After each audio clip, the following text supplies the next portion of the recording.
In 5th place, we have Bran Castle in Romania. Ah yes, my crush on vampires and heavy bias is coming into play. Can you blame me? I dress like this. I know I've mentioned it before, but my big brother is literally like a vampire king. Long story, but it's true. And that sort of stuff just imprints on a girl. And if Bran Castle doesn't ring any bells, try this on for size. Dracula's Castle. Yeah, I totally have the biggest crush on the Dracula at Universal Studios. Respectively speaking, of course.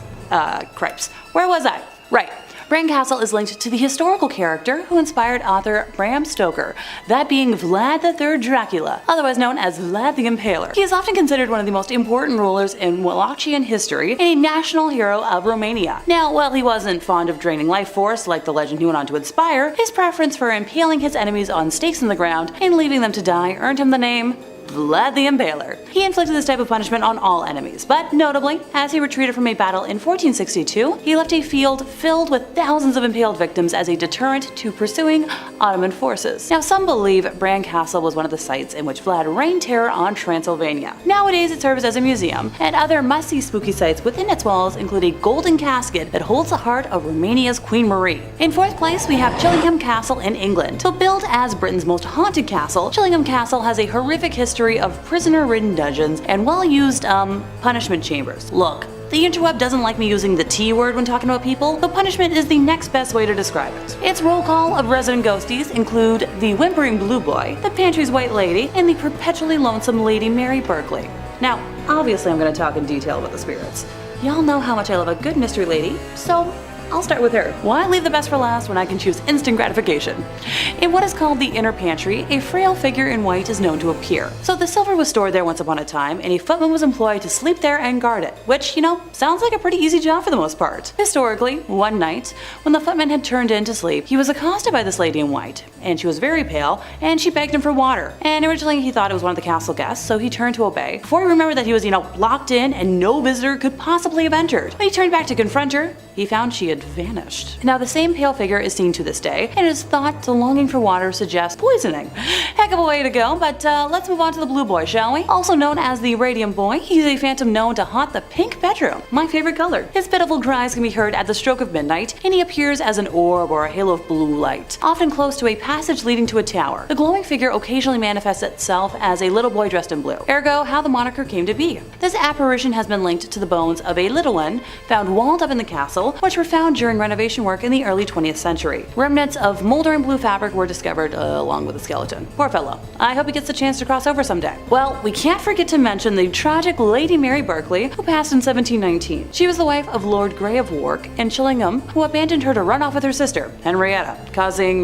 quite the scandal. The heartbroken Lady Mary was left with her newborn, wandering the halls of the castle, longing for the return of her errant husband. He never returned, and she apparently never left. Visitors to the castle have reported the rustle of silk, accompanied by an unearthly chill, which has been interpreted as indication Lady Mary has passed by on her sad vigil. She is said to be buried just beyond the castle in the tiny medieval church of St. Peter's in the village of Chillingham. Less notable interactions take place in the chapel, beside the Great Hall, where the voices of two men are often heard talking. It is never possible to follow their words, and they stop talking if one makes serious efforts to trace them.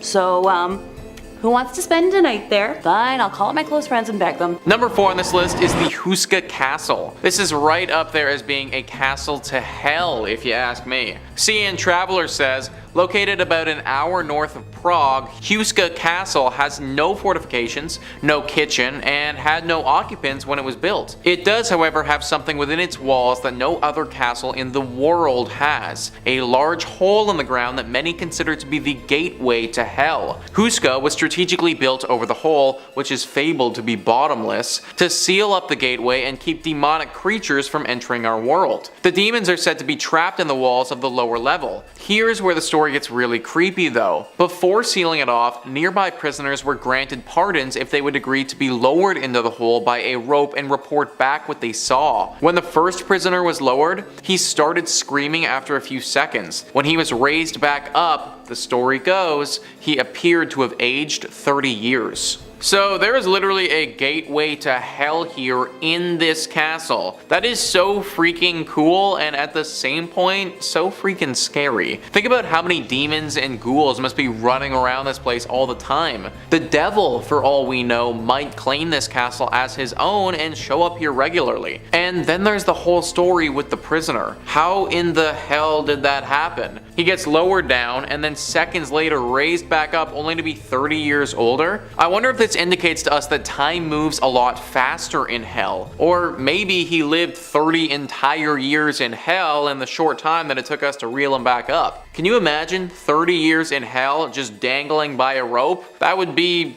well, that would be hell. In first place, we have Leap Castle in Ireland. So built somewhere between the 13th and late 15th century, this Irish castle has apparently seen more gruesome deaths than a Game of Thrones wedding. Alrighty, so let's unpack that. As legend has it, during a struggle for power within the O'Carroll clan, who had a fondness for poisoning dinner guests, one brother plunged a sword into another, a priest, as he was holding mass in the castle's chapel. The room is now called the Bloody Chapel, and the priest is said to haunt the church at night. In addition, during castle renovations in the early 1900s, workmen found a secret dungeon in the chapel with so many human skeletons that they filled 3 cartloads when they hauled them away. The dungeon in question was designed so that prisoners would fall through a trapdoor, have their lungs punctured by wooden spikes in the ground, and die a slow, horrific death within earshot of the sinister clan members above. I don't know if I should publicly congratulate how brilliant this is, but well, no one should try and recreate this horror. You've got to give credit where credit is due for some really smart design plans. Numerous people were imprisoned and executed in the castle, and it is said that that's one of the reasons why the castle's haunted. One of the most terrifying beings which reside in the castle has simply been called It. No, not Pennywise. It is a small creature about the size of a sheep and has a decaying face, and is believed that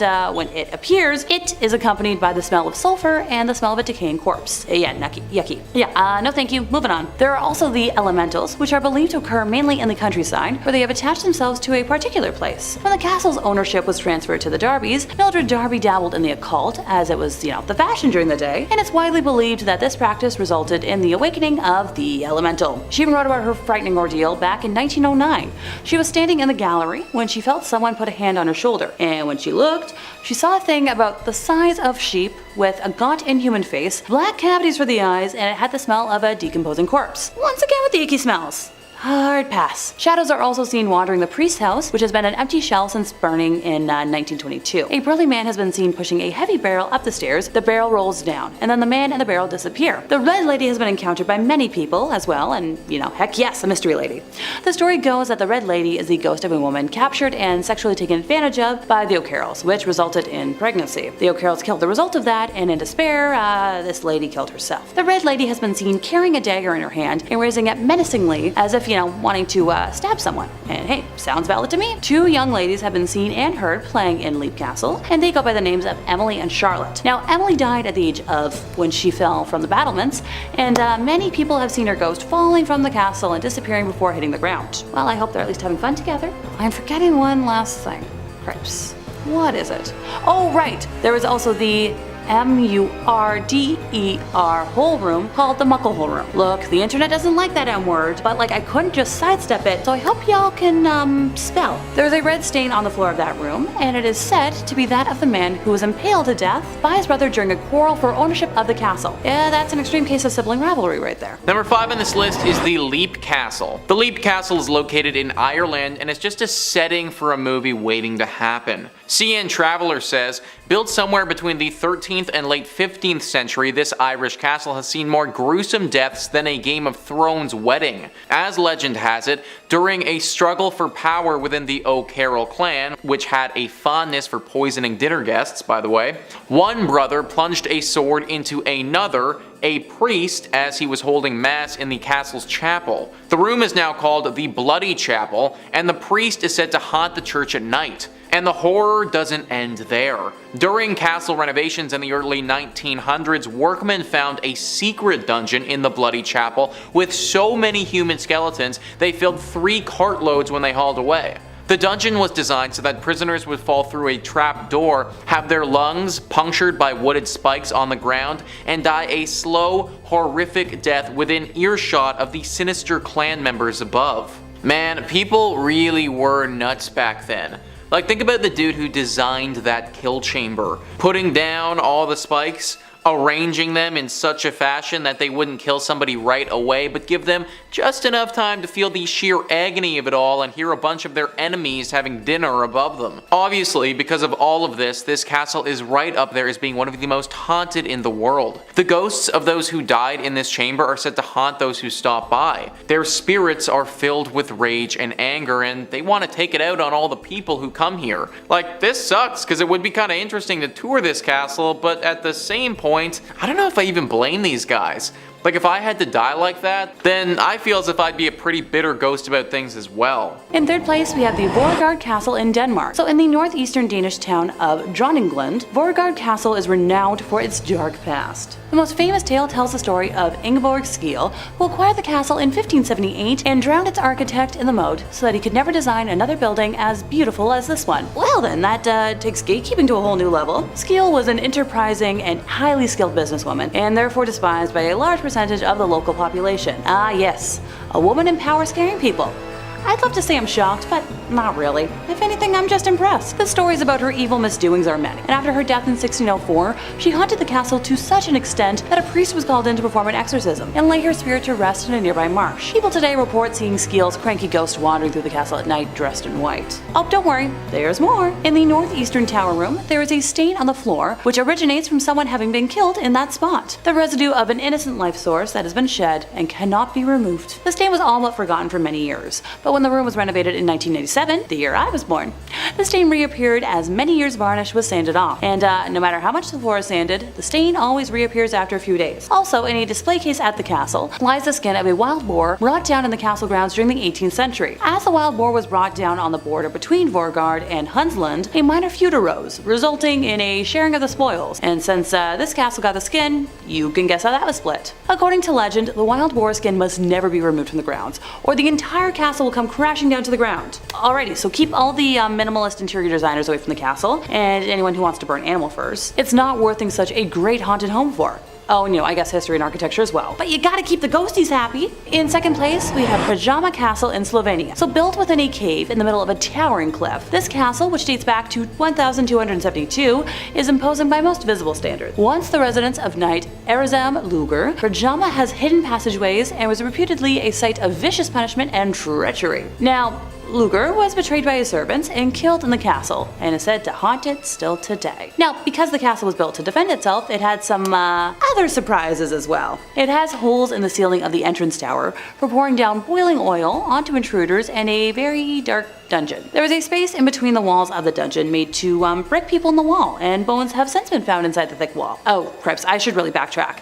If you were an enemy and captured, you were brought to court, which overlooked the small punishment chamber. In the courtroom, there's a door leading to a lovely 63-meter vertical cave drop, so either you were, physically punished or executed on the spot, nothing in between. On the bottom of this shaft, the bones of the unfortunate souls still rest and have never been recovered. Some say the captured souls of the people who got locked in during the 1511 earthquake also still try to get out. While it's, business as usual during the day, even employees of the museum make sure to exit before sundown. So, you're telling me that I could easily plan a slumber party there without worrying about security? Road trip! Number 3 in this list is the Borgard Castle. This place has seen things, guys. CN Traveler says, in the northeastern Danish town of Dronninglund, Borgard Castle displays works by Raphael, Goya, and El Greco to the public. But the stately building is also as renowned for its dark past. The most famous myth tells the story of Ingeborg Skeel, who acquired the castle in 1578 and drowned its architect in the moat so that he could never design another building as beautiful as Borgard. People today report seeing Skeel's tormented ghost wandering through the castle at night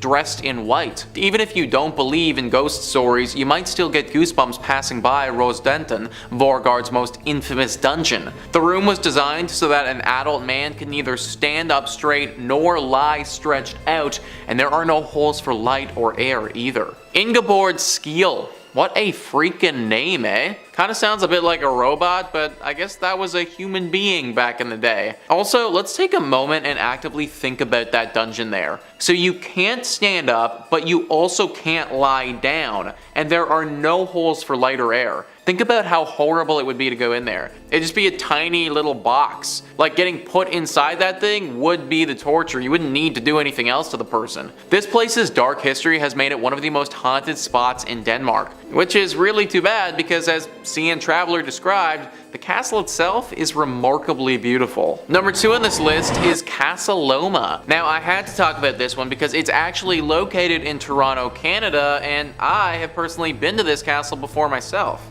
CN Traveler says there is a Gothic revival style castle in Midtown Toronto that, whether you realize it or not, you almost certainly have seen. On screen, that is. Caloma has made appearances in Scott Pilgrim vs. the World, X-Men, Disney's live-action Beauty and the Beast, and as Hogwarts in Harry Potter and the Deathly Hallows. This is partly because of the mansion's distinct architectural qualities, but also because of its legend. There are decades worth of reported ghost sightings, including the spirit of Sir Henry Pallet, its original inhabitant, and his wife Lady Mary, for whom the castle was built. Even more frequently seen is the apparition of a maid from the early 1900s when 60,000 people in Toronto died of the flu. Now, I personally cannot attest to the ghostly sightings. I only went there once, and I went right in the middle of the day when there were tons of other people around, so didn't really get a chance to see anything too spooky. What I can speak on though is the tunnels. There are a ton of deep and long winding tunnels in this castle. They are all creepy as holy hell, and I imagine that they've seen their fair share of death.